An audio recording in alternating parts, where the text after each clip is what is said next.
You're watching your local news leader. This is WCIA 3 News at 6.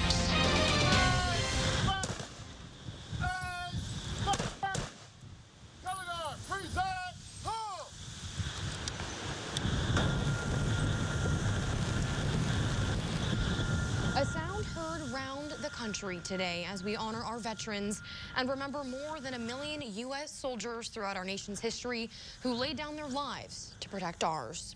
Thanks for being here for your local news at 6. I'm Marley Capper. Jennifer and McLeod have the evening off.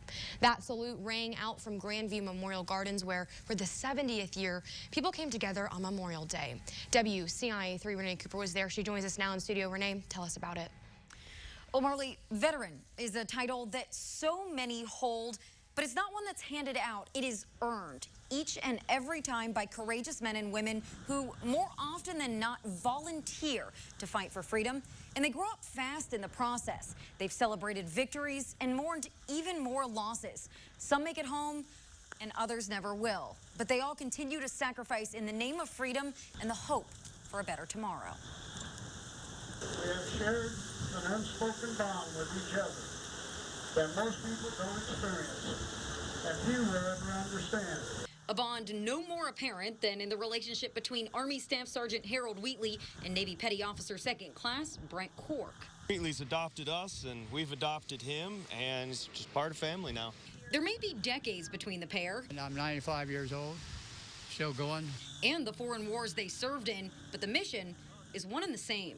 We speak the same language. We automatically a feeling of brotherhood. You'll find them here at Grandview Memorial Gardens in Champaign every year.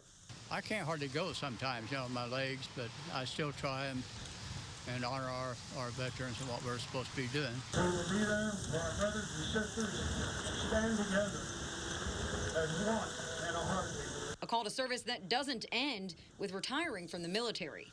We do this because we want to, because we want to honor all of those that gave the ultimate sacrifice. We didn't do that, but we fought with them.